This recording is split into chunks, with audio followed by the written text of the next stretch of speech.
তাহলে ভয়েস কথাটা ক্লাস কোন ক্লাসে শুনছি প্রথমে আমরা? 6 শুনছি। স্কুলে কি এটা পরীক্ষা দিছিলাম? দেয় নাই।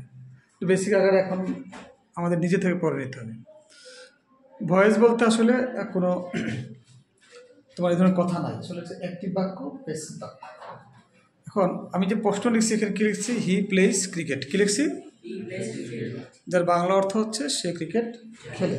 সে ক্রিকেট, আচ্ছা এটাকে আমি ভয়েস করছি কি? Cricket is played by him. এর বাংলা কী হবে? ক্রিকেট খেলা হয় তার দ্বারা। কি বাংলা হবে? তার দ্বারা। প্রশ্নটা পড়ো তো এবার।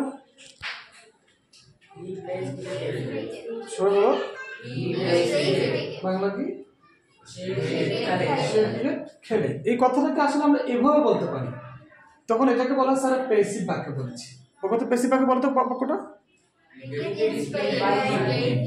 ক্রিকেট খেলা হয় তার দ্বারা। তার মানে দেখা যাচ্ছে যে আমাদের দৈনন্দিন জীবনে কিছু কথা আছে যে আমরা অ্যাক্টিভ বাক্য বলতে পারি, প্যাসিভ বাক্য বলতে পারি। তাহলে আই ইট রাইস, আমি ভাত খাই না বলে বলতে পারি আমার দ্বারা ভাত খাওয়া হয়, হ্যাঁ। তাহলে আসলে প্রয়োজন অনুযায়ী আমরা কোথাও কোথাও দেখা যাচ্ছে প্যাসিভ বাক্যটাই সুন্দর, কোথাও কোথাও অ্যাক্টিভ বাক্যটাই পারফেক্ট, হ্যাঁ হ্যাঁ। তো সেক্ষেত্রে ভয়েসটা এই কারণে জানা জরুরি। তাহলে ভয়েসের নিয়মটা এখানে কি দিয়েছে আমরা? আমাদের যদি অক্সিলারি ভাব না জানি, অক্সিলারি ভাব কত পাকা মনে ছিল? আমি বিভাগ লিখেছিলাম, তারপর উল্টা পাল্টা বসতো না, ঠিক আছে। বিভাগ কি ছিল? এম ইজ আর, ওয়াজ আর, বি বিন বি, এগুলোই আসলে বিভাগ, ঠিক আছে। এর আরও ফর্ম আছে, আমাদের দরকার নাই, প্রয়োজন আমরা বানাতে পারবো। বিভাগ কখনো am is are, was, have, has, can, could এগুলো হবে না, এগুলো আলাদা, তাই না? মনে হয় আমরা পড়ছিলাম অক্সিলারি ভাব কত পাকা? 4 পাকা। To be verb, to have verb, to be verb, others নাম দিয়ে করেছিল, আসলে মডেল সেগুলো। আমাদের এখন শুধু কাজে লাগবে হচ্ছে টু বি ভার্ব। মানে টু বি ভার্ব ছাড়া প্যাসিভ বাক্য সম্ভব না। পৃথিবীতে এই ভয়েস নামক জিনিসটা আছে বিধায় আমরা টু বি ভার্ব দেখতে পারতেছি, আর কন্টিনিউয়াস টেন্স পরে ব্যাখ্যা দিব। তাহলে এখন ভয়েসের নিয়মটা কি? আসলে এই যে হি প্লেজ বল, কোনটা ভার্ব এখানে? হিম। হি প্লেজ ক্রিকেট, এখানে কোনটা ভার্ব? ক্রিকেট নাকি হি? হ্যাঁ, হি প্লেজ ক্রিকেট, এখানে ভার্ব কোনটা? হি না ক্রিকেট? কি ক্রিকেট? ক্রিকেট ভার্ব কোনটা? প্লেস। কোনটা? গুড। এখানে ভার্ব হচ্ছে প্লেস, তাই না? তাহলে প্লে মানে খেলা করা। কে খেলে? হি। তার মানে সাবজেক্ট পেয়ে গেলাম, যে কাজটা করে তার নাম সাবজেক্ট। এই সাবজেক্ট বাক্যের শুরুতে থাকতে পারে, নাও থাকতে পারে, শেষেও থাকতে পারে। সে কি খেলে? ক্রিকেট। তার মানে এই বাক্যটাতে আমাদের একটা অবজেক্ট আছে। কি আছে? বাংলা বলে করবো। আমি বলতে পারতাম, আমি বলতাম হি প্লেজ এভরিডে, সেক্ষেত্রে কোনটা আমাদের অবজেক্ট? এভরিডে, তাই না? তাহলে হি প্লেজ ক্রিকেটের জায়গায় আমরা যদি লিখতাম এভরিডে, তাহলে আমাদের অবজেক্ট কোনটা এখানে? এভরিডে। তাহলে বাংলা অর্থ করলে কি দাঁড়ায়? সে প্রতিদিন খেলে। সে প্রতিদিন কি খেলে? এভরিডে খেলে, তাই না? বুঝে বলতেছ? এভরিডে খেলা জিনিস, খেলা যায় এভরিডে। তাহলে বোকার মতো বলে দিলাম আনসারটা, অবজেক্ট নাই। তাহলে হি প্লেজ এভরিডে যদি বাক্যটা হইতো, তাহলে এই বাক্যে অবজেক্ট নাই। তাহলে বোঝা গেল একটা বাক্যে ভার্বের কোনো অবজেক্ট থাকতে পারে, না থাকতে পারে। কথা ক্লিয়ার? ব্রেনটাকে স্পষ্ট করে বলতে হবে, তুমি বলতে পারো না কেন? তাহলে হি প্লেজ ক্রিকেট, এখানে অবজেক্ট আছে। হি প্লেজ এভরিডে, সে প্রতিদিন খেলে। কি খেলে বলা আছে? তাহলে বোঝা গেল একটা বাক্য অবজেক্ট ছাড়াও হতে পারে, অবজেক্ট সহ। তো একটা বাক্যে ভার্বের পরে একটা অবজেক্ট থাকা জরুরি। থাকা জরুরি। মিথ্যা কথা, থাকতে পারে, নাও থাকতে পারে। প্রমাণ দেখছি একটু, তাই না? আমরা যে হি প্লেজ ক্রিকেটও হয়, হি প্লেজ এভরিডে এটাও হতে পারে। তারপরে প্রমাণিত হলো ভার্বের পরে অবজেক্ট থাকতে পারে, নাও থাকতে পারে, এটা ম্যান্ডেটারি না। কিন্তু ভার্বের আগে একটা সাবজেক্ট থাকতে হবে, এটা অবশ্যই জরুরি। এটা অবশ্যই জরুরি, এটা মিথ্যা কথা। কারণ ভার্ব ছাড়া বাক্য হতে পারে। যেমন কি হতে পারে? আমি বললাম প্লে বল, অর্থ কি? বল খেলো। অর্থ কি?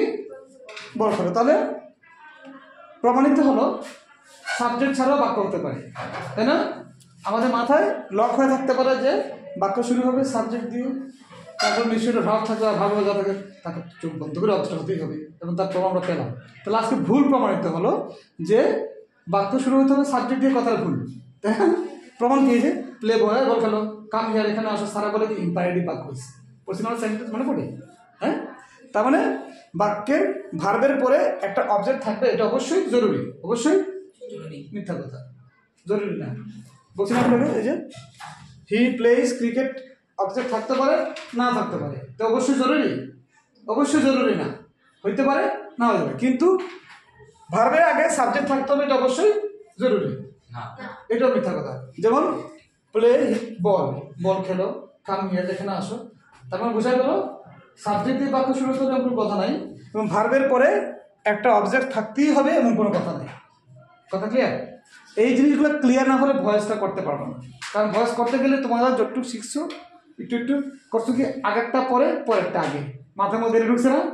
না, পরেরটা আগে আগেরটা পরে না, অর্থাৎ পরে অবজেক্ট থাকে বিধায় আমরা এটা নিয়ে আসি সামনে, যদি না থাকলে এভরি নিয়ে আসবো। তাহলে ভয়েস করলে কী হবে? এভরিডে ইজ প্লেড বাই, তো এই বল ক্রিকেট। তার মানে বোঝা গেলো আমাদের ভয়েস বোঝার আগে বুঝতে হবে what is subject, what is object এবং হোয়াট ইজ বি ভার্ব। এই তিনটা জিনিস জানা ছাড়া ভয়েস বুঝতে গেলে দিন দিকে তো মনে থাকবে না। ক্লিয়ার আছে? তাহলে কি হচ্ছে, এই যে বি ভার্বটা আমরা জেনে নিলাম, অধিক জেনে নিয়েছি। এই যে ভয়েসের নিয়ম কি বলছে, ভয়েসের নিয়ম মেইন ভার্ব এর পাস্ট পার্টিসিপল, অনেকে বলে V3, হ্যাঁ, বা পিপি, এবং তার পূর্বে বুঝছে প্লেয়ের পূর্বে এবং তার পূর্বে প্রয়োজনীয় বি ভার্ব। কি বলো প্রয়োজনীয় কেন বলছে? কারণ ক্রিকেট এখানে সিঙ্গুলার না প্লুরাল? ক্রিকেট সিঙ্গুলার, তাই ইজ হয়েছে। যদি ক্রিকেটস হইতো তাহলে আর হইতো, এই কারণে প্রয়োজনীয় বলছে। আবার এখানে প্লেইজ, যদি প্লেইড হইতো তাহলে পাস্ট হইতো বিভাগটা। তার মানে আমাদের ভয়েসের অত্যন্ত প্রয়োজনীয় হচ্ছে ভাবটা ভিতরে হতে হবে, এবং তার আগে প্রয়োজনীয় বিভাগ। কি হবে? তাহলে বিভাগ যদি না চলে তুমি হ্যাঁ ভেজে নিয়ে আসবা, আমরা চিনি বিধায় এখন আর হ্যাঁ জানতে হবে না। কথা ক্লিয়ার? তাহলে কি বুঝে গেলাম ভার্বের ভয়েসের নিয়ম কি? বলো ভয়েসের নিয়ম হচ্ছে, বলো ভয়েসের নিয়ম হচ্ছে মেইন ভার্ব এর পাস্ট পার্টিসিপল এবং তার পূর্বে প্রয়োজনীয় বি ভার্ব বসাতে হবে, তাই না? তাহলে এই কথা বোঝার জন্য আমাদের কি কি লাগছে? টু বি ভার্ব চিনতে হয়েছে, সাবজেক্ট চিনতে হয়েছে, অবজেক্ট চিনতে হয়েছে। আজকে জীবনের প্রথম এসে দেখলাম যে আমাদের সাবজেক্ট এবং অবজেক্টের সেন্সটা খুব দূর করো, এবং তা প্রমাণ করলাম। এরপরে কি আর হবে এটা? তারপরে এখন যদি আমরা ভয়েস করতে হবে এই নিয়ম, আর নিয়ম নাই কিন্তু, এরপর যে নিয়মটা আছে সেগুলো চিনি, ঠিক আছে? তাহলে এখন যদি আমি বলি হি প্লেস ক্রিকেট না দিলে যদি বলি বল, তাহলে কী হবে ভয়েসটা? বলো তো, বল ইজ প্লেড বাই হিম। যদি বলের জায়গায় বলস হইতো, বলস, তাহলে কী তো বলস ইজ, ইয়েস, কিন্তু বলস আর played by him, very simple. যদি হয়তো হি প্লেড ক্রিকেট, কি বলছে? প্লেড, তাহলে কী হবে? ক্রিকেট আর কি হবে? আর হবে? ওয়াজ হবে, এটা পাস্ট হয়েছে না? যদি বলছে প্রয়োজনীয় বিভাগ, তাহলে এখানে প্লেই পাস্ট প্লেড আছে, তাই প্রয়োজন হয়েছে টু বিভাগ ওয়াজ দিতে হবে। কথা ক্লিয়ার? তো কী হবে? Cricket was played by him, ঠিক আছে? এখন যদি তো হি প্লেস ক্রিকেটস বা বলস, হি প্লেস বলস, তাহলে কী হবে? এটা ক্রিকেট কি বলছি বলতো? প্লেস, তাহলে হি প্লেস ক্রিকেট বলস, তাহলে ক্রিকেট সরি বলস ওয়ার প্লে, কি হবে? ওয়ার কেন আর হবে? আমি তো প্লেসই বলছি, কেন ওয়াজ হবে? এটা প্রেজেন্ট আছে না, ইজ কেন হয়? তো বস ছিল, তাহলে বস থাকলে আর হবে না?